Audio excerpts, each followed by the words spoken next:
Okay. So I think we can start reading. So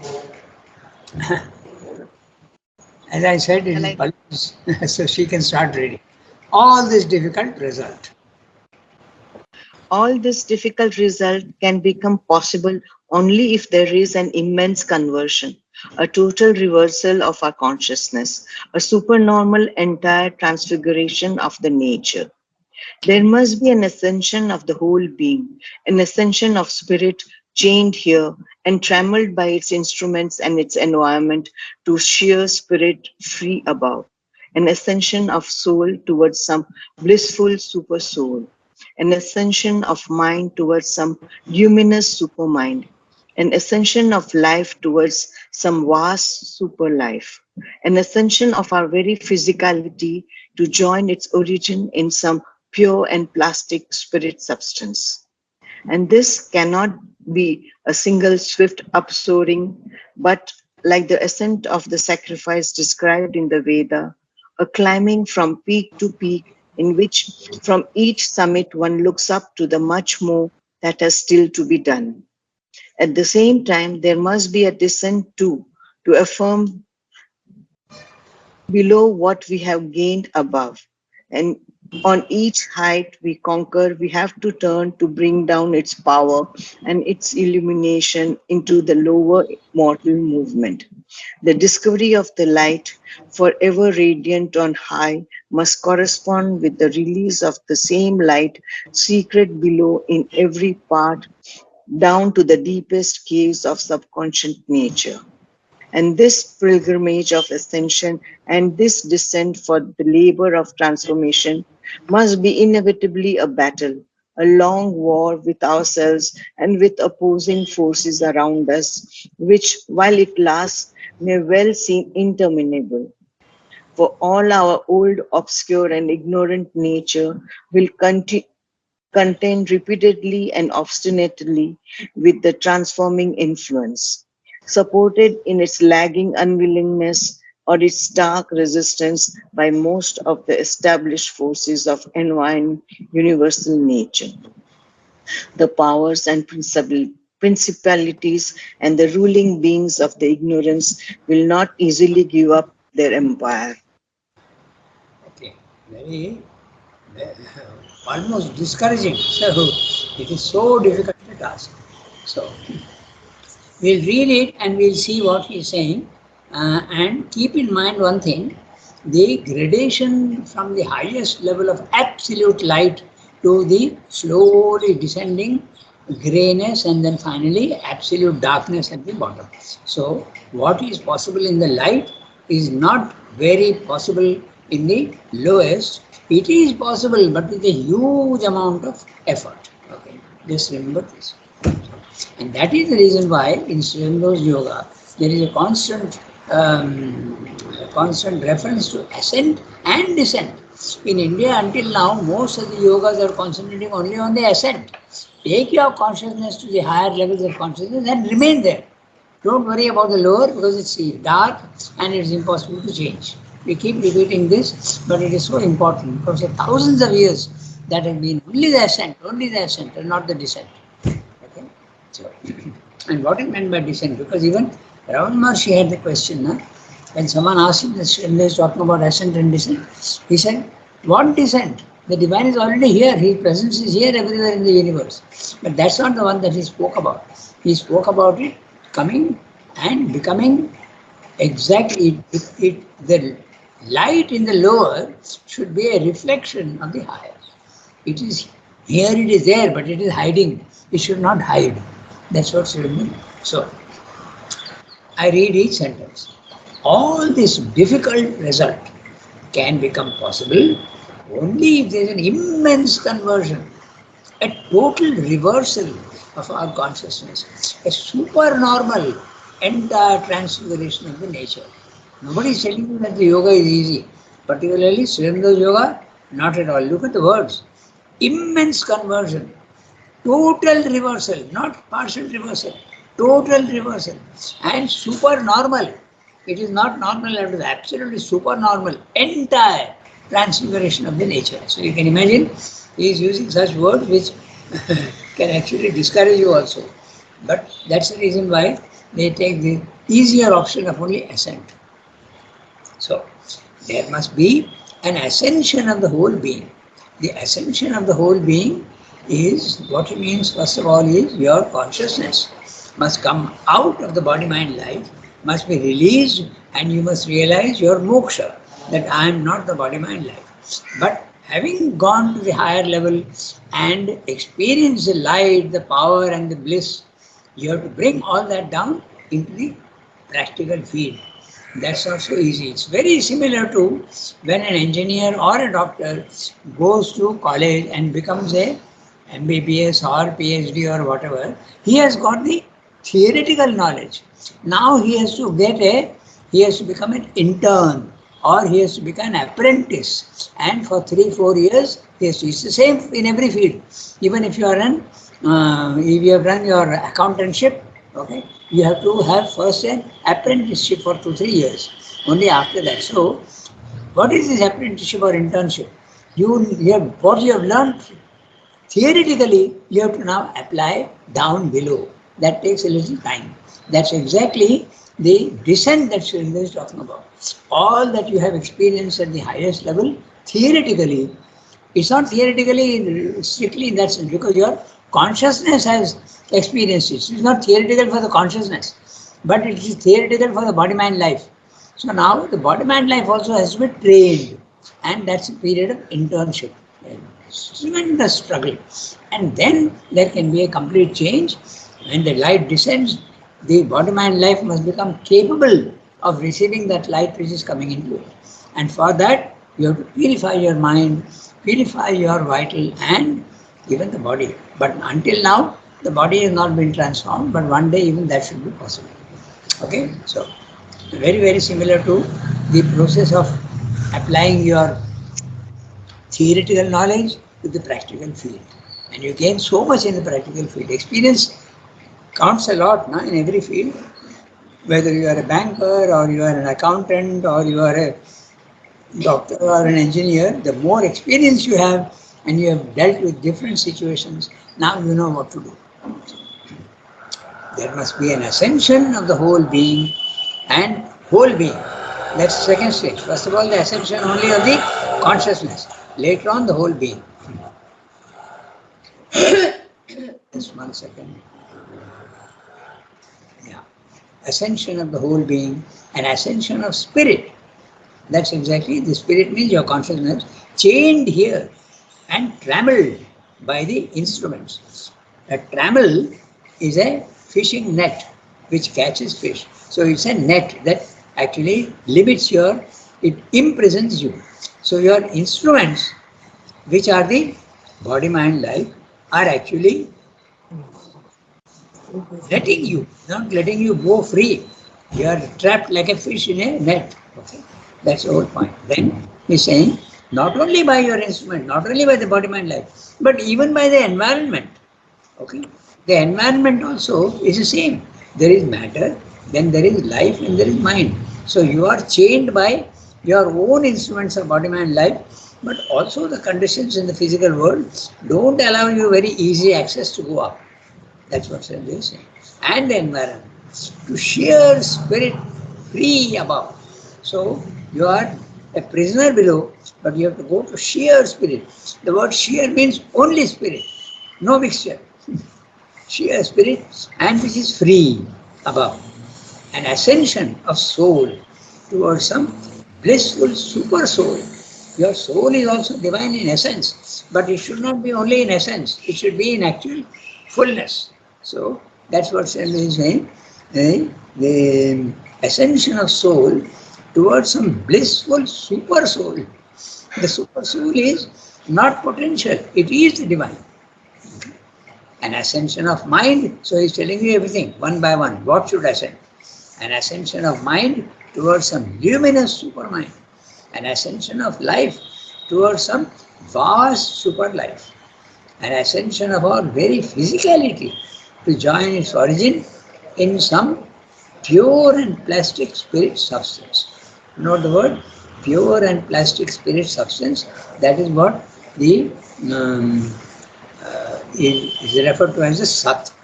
The Sat is the pure and plastic spirit substance. It is so plastic that it can mold itself into anything. It is the pure spirit substance which is used to create the world. And it is so free and so plastic that it can take any form. Okay. So in those words, when you picture them, it becomes so clear everything. So all the your mind must rise to the highest level. When can it rise to the highest level? When it becomes pure. And your vital also has to become pure, and then it can go to the Shakti aspect of the divine. And your body also should become absolutely subtle. That's what Shanti is saying. All this cannot be a single swift upsoaring, not easy at all.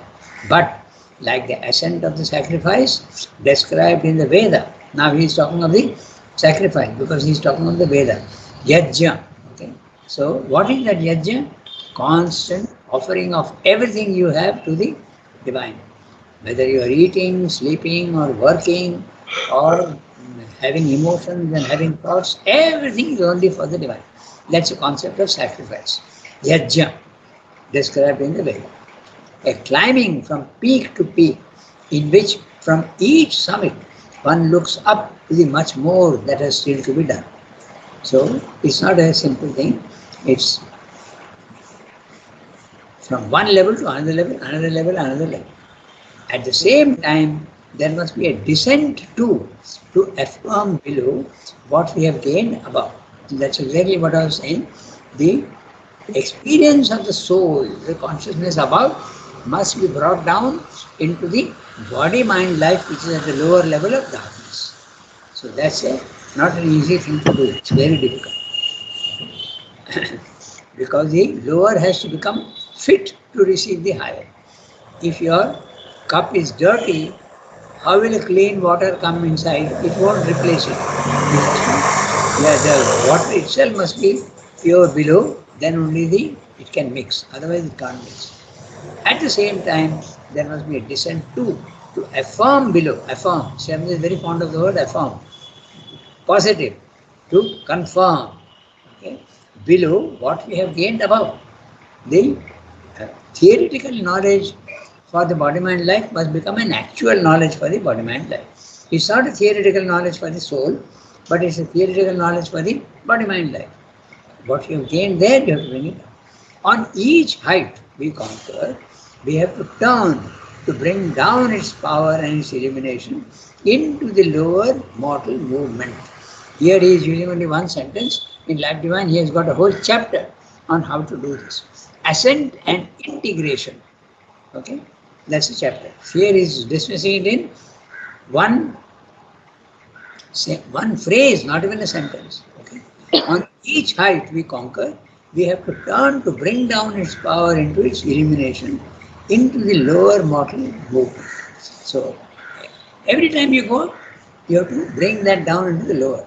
In fact, this is what he was practicing in Savitri, na? I think you have heard about it. That every time. Pardon?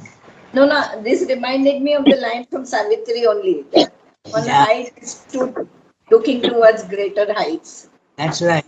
Every time he rose to another level, he rewrote Savitri, the first canto. Okay? Canto 1, book 1, canto 1. He rewrote. I think I've told you once how many times he wrote, you know? They're all there in the archives, all those versions. Mm-hmm. You won't believe. 50. 50 times he rewrote. Because it was an experiment he was doing. How does it change the lower? Let us see what the effect of the higher consciousness is in the lower. So that is what he was doing with Savitri. He was using it as a means of ascension and also descent. Okay. So that's exactly what you have to do. Rangada? Yes. Rangada, this yes. 50 times was within how many years? Oh, he started doing the Savitri. He started actually Savitri even in Baroda, but he left it in the lurch because after he came to Pondicherry, he was not doing much. It was in the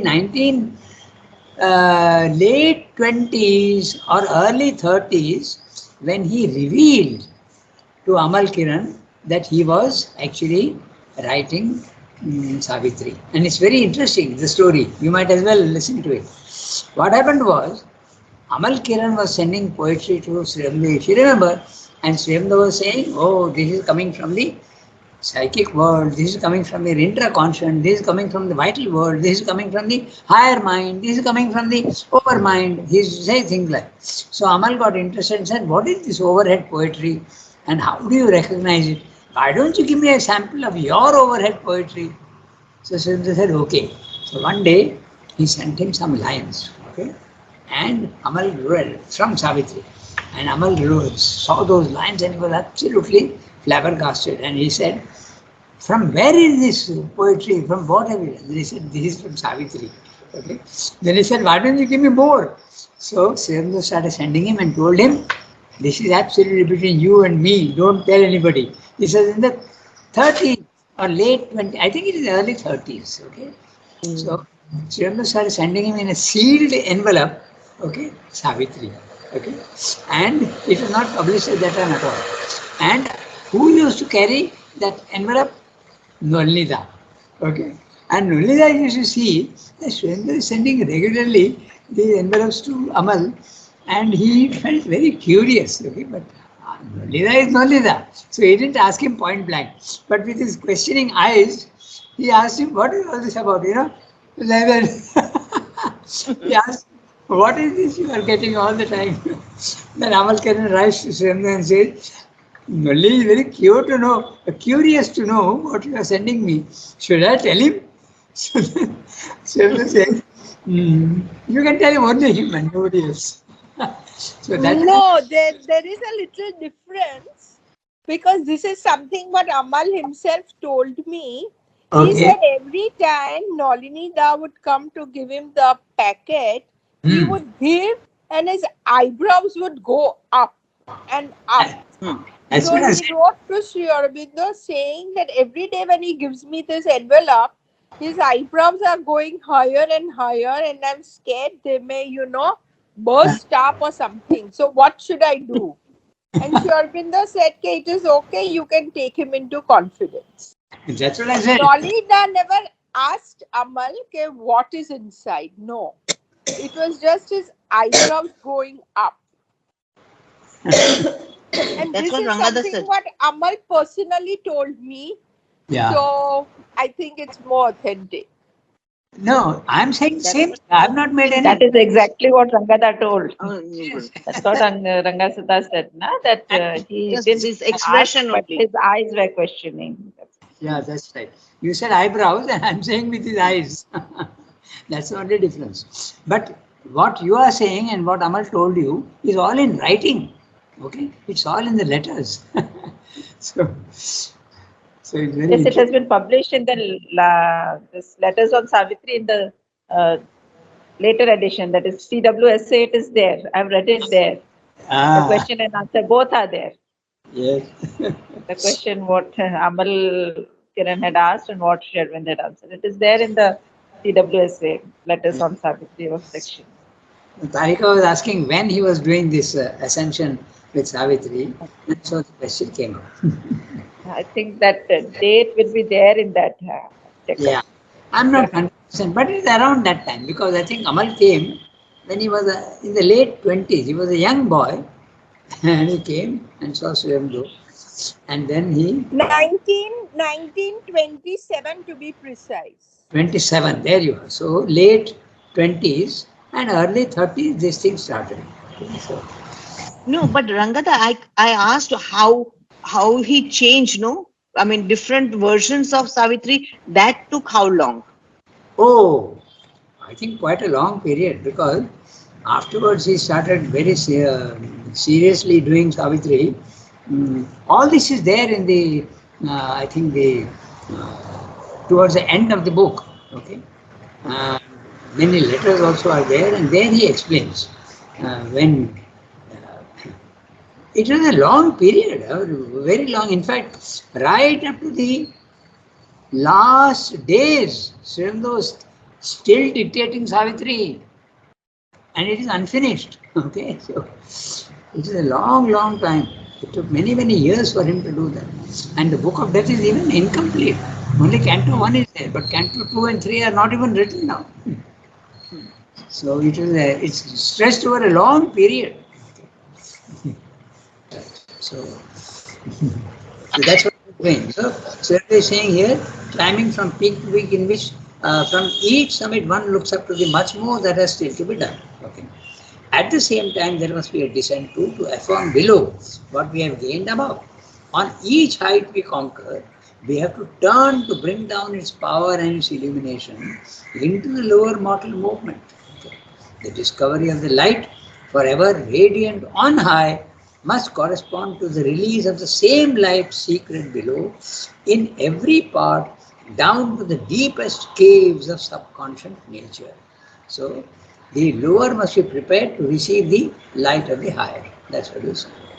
And this pilgrimage of ascension and this descent for the labor of transformation must be inevitably a battle, a long war with ourselves and with opposing forces. Not only the darkness within yourself, but also with opposing forces. Because he says in the letters, he says that as soon as you throw out something in you which you find objectionable, let's say anger, you throw it out, it doesn't disappear. It remains in the environment and tries to come in whenever it gets a chance. So repeatedly you have to go on throwing out, throwing out, throwing out, throwing out. Okay.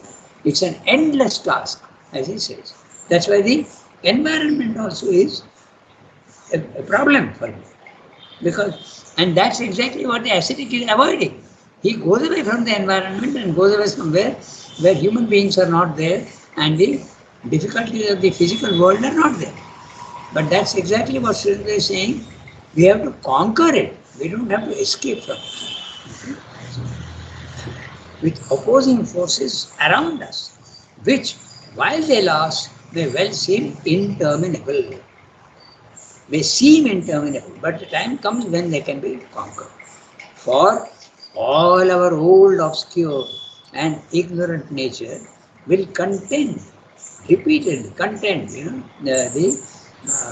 oppose you repeatedly and obstinately with the transforming influence. The lower darkness will be fighting all the time with the higher light, supported in its lagging unwillingness or its stark resistance by most of the established forces of environing universal nature.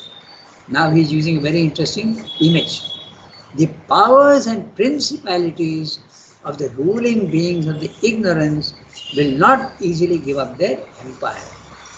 So, look at the words and see what the image is and apply the image. The powers and principalities, ruling beings and empire. So, the one who is in a kingdom and the king is there and they are trying to get rid of the king is not going to give up so easily. Okay? He is going to resist. That's what Sridhar is saying. Okay? 132, just 1 second.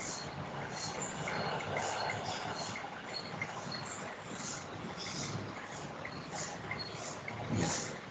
So, that's what he's saying. So, look at the words. Again, an image. You must don't glide over the words very easily. See the image and understand. So, it's like you are conquering a kingdom, but the powers who are there in the kingdom are not going to give up very easily. Look at what's happening in Russia and Ukraine. Okay, is Russia going to conquer very easily Ukraine? No. Already it is 3-4 months or maybe even more, and they are resisting. So that's exactly what happens in yoga also. The lower is not going to give up easily its empire. The ignorance is that this is my territory. The darkness is saying this is my territory. The word principality also means that. A principality is something over which it's not an absolute independent kingdom, but a principality is something that over which an outside power has got power over. Okay, so look at the word powers, principalities, and ruling beings. They are ruling, and these are the ignorance. The empire they will not give up very easily. Okay, so when you are reading Savitri, also do that. Look at all the words. Unveil the image and apply it to what you are reading. Then it becomes so concrete. So we can read the next paragraph. 8:15. So, who will read the next one? I can read. Go ahead. At first. At first, there may have to be a prolonged, often tedious, and painful period of preparation and purification of all our being till it is ready and fit for an opening to a greater truth and light or to the divine influence and presence. Even when centrally fitted, prepared, open already, it will still be long before all our movements of mind, life, and body, all the multiple and conflicting members and elements of our personality consent or consenting are able to bear the difficult and exacting process of the transformation.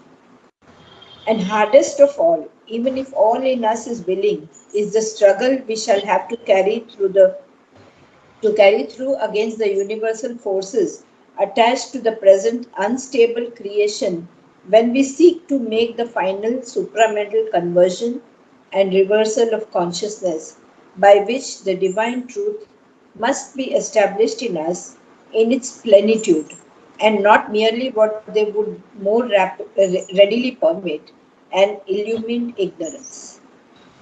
Okay. So, we'll identify each word, what he's saying, and see what he's saying.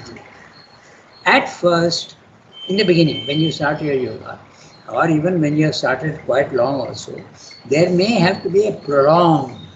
You must not be impatient. It may take a long time. In the other yogas, not necessarily long time, okay, because you are eliminating all the difficulties and concentrating only on one aspect. But here you are concentrating on all the aspects, the mental aspect, the vital aspect, and even the bodily aspect. So there may be a prolonged, often tedious. It can make you very, very boring. Okay? You go on doing the same thing over and over and over again. Suppose you are trying to get rid of your anger, which is a very easy thing. There are some things which are not easy, but anger is relatively okay, less difficult. It's better to put it that way. So, but you see that again it comes back, again it comes back, again it comes back. And you ask mother to get rid of it for you, and she will help you, but you have to also receive her help. So, often tedious and painful period of preparation. It's a painful period. You sometimes undergo a lot of depression and a lot of pain also. And purification of all our being till it is ready and fit for an opening to a greater truth and light or to the divine influence and presence.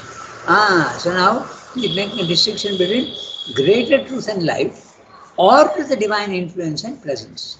So in the first one, some of the truth and light is coming into you, but not the full divine presence, okay, and influence. When the divine influence comes in, it is much more than just a glimpse of the truth or the light. So you're making a very clear difference between the two. And divine influence and presence all D cap, I cap, P cap. Okay? So, even when centrally fitted, prepared, open already, it will still be long before all our movements of mind, life and body, all the multiple and conflicting members and elements of our personality consent. They don't even consent. Okay? We resist. Or consenting are able to bear the difficult and exacting process of the transformation. So first of all, your vital refuses outright. Okay? But even when it is willing, it takes a long time for it to get transformed. And hardest of all, even if all in us is willing, there you are, even if you are willing, it takes a long time. It is a struggle we shall have to carry through against the universal forces. Even if you have conquered anger in yourself, now you have to conquer it for the others, because the anger goes out and comes in again. Anger goes out and comes in again. It is like you are in the ocean and you are trying to, there is an interesting image given somewhere that with one spoon you are trying to eliminate all the water from one spoon. Okay, how long it will take? It's interminable, so they say, very difficult to do that. And hardest of all, even if all in us is willing, is the struggle we shall have to carry through against the universal forces attached to the present unstable creation. So, the present unstable creation is our body, mind, life, which is not transformed. And it is unstable because we are trying to change it. That's why it is unstable. Little bit of light, little bit of darkness, little bit of light, and more of darkness. That's why unstable. When we seek to make the final supramental conversion and reversal of consciousness by which the divine truth must be established in us in its plenitude and not merely what they would be more readily permit and illumine the ignorance. So, what does he mean by illumine ignorance? He means the spiritual planes of consciousness. You are still in it because the overmind is still ignorance. So even at that high level of overmind, which is in the spiritual planes, there is illumination. But still you are seeing the many. Okay? You are subject to the many and the dualities also. Because you see Purusha and Prakriti as separate. So illumined ignorance, very clearly the second level of the spiritual planes of consciousness, but you have to rise to the third level, which is the supramental transformation. That takes a long time. That's what he said. Okay. So not merely what they would readily admit, what they would more readily admit, and eliminate ignorance. What he's saying is, it's relatively easier to go to the spiritual levels of consciousness, but not so easy to go to the third level of the supermind, because it has to be fully, he's using the word plenitude. Full. The word plenitude means plan, full, complete, like in French plan. Okay. Completely, no partial. So that's the work that we have to do if you are interested in the integral yoga. Okay. We still have about 10 minutes. So we can read another small one. They're all small paragraphs. So, Archanadi, maybe you can read. It is for this that is surrender and submission. That's it. Last para of the chapter. So let's read it. Rangada in dispensary network won't be proper. It will somebody else could read. Okay. So I read it first because then I'm at home. Okay, go ahead. Shall I read?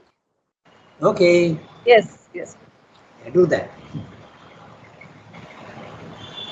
It is for this that a surrender and submission to that which is beyond us, enabling the full and free working of its power, is indispensable.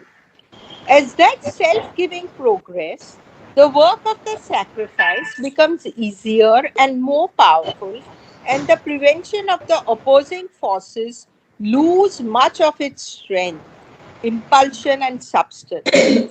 Two inner changes help most to convert what now seems difficult or impracticable into a thing possible and even sure. There takes place a coming to the front of some secret inmost soul within, which was veiled by the restless activity of the mind, by the turbulence of our vital impulses, and by the obscurity of the physical consciousness. The three powers, which in their confused combination we now call ourself. There will come about as a result, a less impeded growth of the divine presence at the center, with its liberating light and effective force, and an irradiation of it into all the consciousness and subconscious ranges of our nature. These are the two signs, one marking our completed conversion and consecration to the great quest, the other, the final acceptance by the divine of our sacrifice. So, the last paragraph of the chapter. It is for this that a surrender and submission to that which is beyond us, enabling the full and free working of its power, is indispensable. Repeatedly, Srindra says that the human power that we have with our body, mind, life is absolutely inadequate, is not at all sufficient to complete the transformation that we have. It is always the grace that works. This many others also say, not only Aurobindo, but it is the divine grace that works. Your power is nothing. So openly, sometimes you have to surrender. Some parts don't believe in surrender. They believe in hard work, concentration. Okay? But here in Aurobindo yoga, surrender and submission.